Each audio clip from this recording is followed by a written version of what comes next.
Welcome back to the Marching to Madness College Basketball Podcast, where Southern Utah Thunderbirds head coach Todd Simon returns to Marching to Madness as he has those Thunderbirds in second place in the WAC. And Southern Utah and the other 2, 3, 4 teams that are with them are chasing Utah Valley right now. Coach, it's a really complimentary and challenging group there. Yeah, we've had a good run so far, and really enjoyed coaching this group. We've got a lot of older players, guys that have been in the program, kind of some homegrown guys, and they've stuck together for a few years and had a lot of success in the Big Sky. And this is year one in the WAC, and pretty proud of them. We were picked 9th, and we're right in the thick of it. Try to get a championship here, and we got 5 games left to try to get over that hump and cut some nets down. Last year, when I saw you guys play down in Fort Myers, Florida, and win that championship, I saw one of the nicest and most stellar offensive teams around. And then this year, you took it to another level, I guess, as you've averaged 84.3 points per game. That's 4th in college basketball. And you're posting 61.7 shot attempts per contest. Yeah, we still don't think we got enough. But we've always believed we can score. We need to get stops, and then we push out and give our guys a lot of freedom, but structured freedom. And but we like to play very modern, space you out and stay on attack all game, and so we've been pretty good at that, and we've been fortunate. We've been able to score at some tough places. We played a lot of points up at Allen Fieldhouse and New Mexico, and some places that's pretty difficult environments. And so offensively, that's kind of where we're hanging our hat on. But in order to run, you gotta get stops, and so that's where it starts for us. We mentioned Utah Valley as the leader, and the Thunderbirds have already split with the Wolverines as I think they won last Saturday, so it evens the matchup. What is the difference in the game you won against them and the game you lost? Yeah, we had a 12-point victory here, and and then went up there, and quite frankly, we were just in foul. We got in foul trouble the first half. We put them on the line 41 times. Wow. For the game, and had 30 fouls, and we had 4 starters on the bench with 2 fouls the first half. We can't dig that hole, and so we've got to adjust and be able to keep our hands off, and college basketball is a game of adjustments, and when it was kind of called tighter, we've got to make an adjustment and make our move. So it was a good learning thing for us, to be able to say, hey, okay, we need to be able to make an adjustment when we have some pieces off the floor. We talked about that offensive approach. Discuss how you came up with the Southern Utah style and the methods of attack. Yeah, just dating back to high school, being at Findlay Prep and then on to UNLV, and here I've always believed that even an average transition team is better than a good half-court team. You in points per possession and all that, and it requires a lot of discipline. I think it's actually more difficult to get a team to play discipline and up tempo and free than it is to control every possession.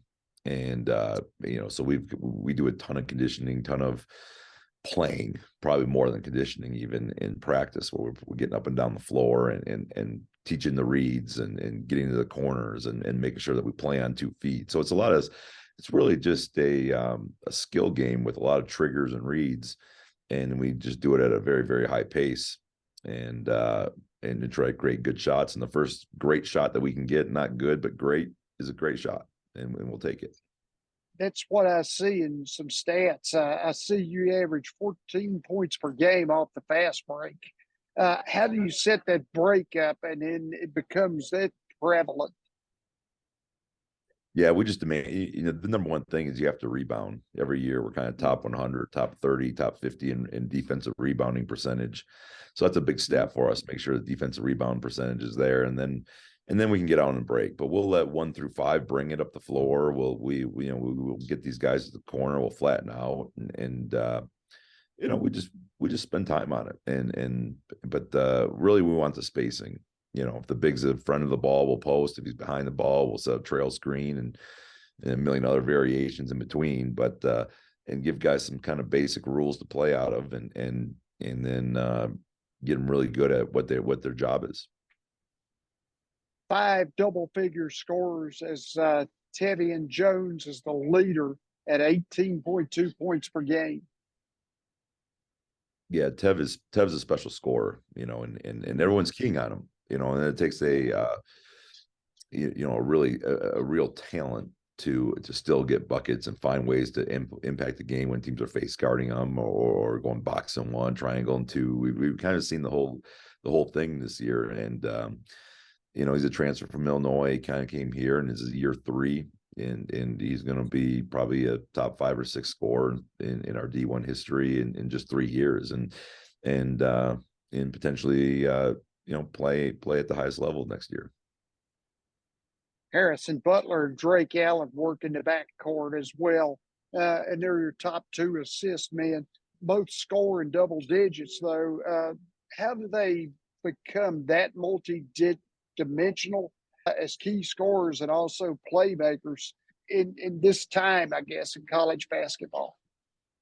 Yeah, they're workers. Harrison, he was playing kind of a 3-4-5 over his career. We asked him to he lost 35 pounds and said, "Hey, I need you to be a 2-1," and he rose to that challenge. He's become our the best of one of the best of perimeter defenders in the conference, and so on top of that, he gets 12-7 or whatever he's at right now, and he's on attack. He's on 2 feet, and he's making plays for others. And Drake's kind of also another big guard. He's 6'4", and give him a ball screen. He's got all the reads down now. He can really shoot it. He's a 45-50 from 3, and it's a real. That was a not coming out of JUCO, and he was worked. And now he's become one of the best shooters we have, and so that combination is just a very downhill attacking backcourt.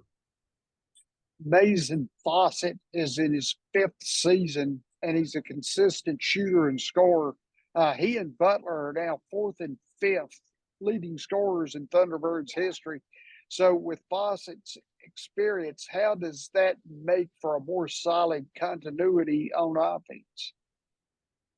Yeah, he's an absolute matchup nightmare. He's so strong that we can play him as a small ball 5 at times. We play him on the perimeter as a guard. We move him all over the floor. He's a 40 from 3 guy.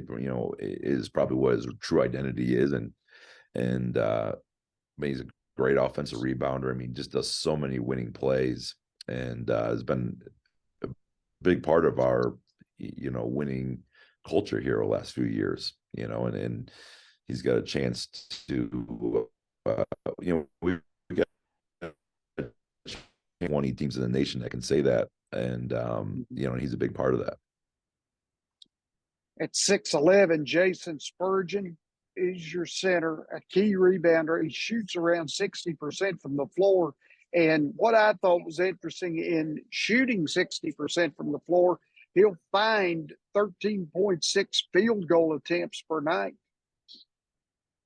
Yeah, and Jason's outside, inside, big. He can step out. He hasn't shot the 3 quite as much as he did last year, but he's able to. And but we get him on that block. We think he's going to score, and he's so good defensively in ball screens. And he's just a real anchor for us on the defensive end of the floor, and one of the better shot blockers in the league. And so he really impacts the game on the defensive end as well. As you look at the move from the Big Sky to the WAC, what are some likenesses and differences in the 2 leagues? Yeah, the Big Sky, obviously a very good conference as well, but you have it was always a little top heavy. Like we'd have 4 or 5 teams say, okay, it's going to run through these teams, and maybe you have 2 or 3 or 4 top 200 level teams, and a couple nights where maybe you could play bad and still be have a chance. And I think the WAC's just a little bit deeper. I think we have 11 top 190 teams at one point here, and there's just no days off.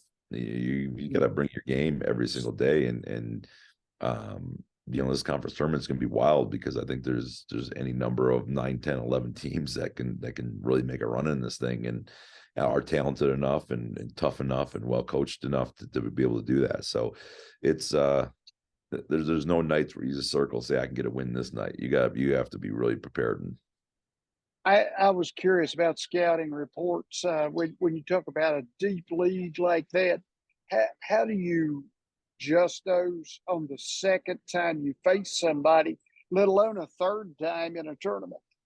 Yeah, and that's a fun part. We making your adjustments and kind of setting up and seeing what works, doesn't work, and staying ahead of their adjustments, and say, okay, they're probably going to go to this, we're going to do this. That chess match is what makes this game fun, and it's kind of been fun in our year one in the WAC is having a chance to go against different styles. Being 6 years in the Big Sky, you kind of got to know people's styles, what you're going to do, and this is all new. So every go around, we're kind of reinventing our game plan, which is a lot of fun. Coach Todd Simon, ladies and gentlemen, out at Southern Utah, the Thunderbirds. Coach, it's a pleasure talking to you again, and I wish you the best going forward in that competitive deep league, the WAC. Thank you so much for having me. Oh, you're welcome. Hey, good luck now, and I hope to see you again one day, in a tournament or something, like that. Yeah, you never know. You never know. So, but yeah, hopefully we'll get back down south. We can cross paths again. That's fun. Yeah. Good luck. All right, man. Appreciate you. Yeah. Thank you.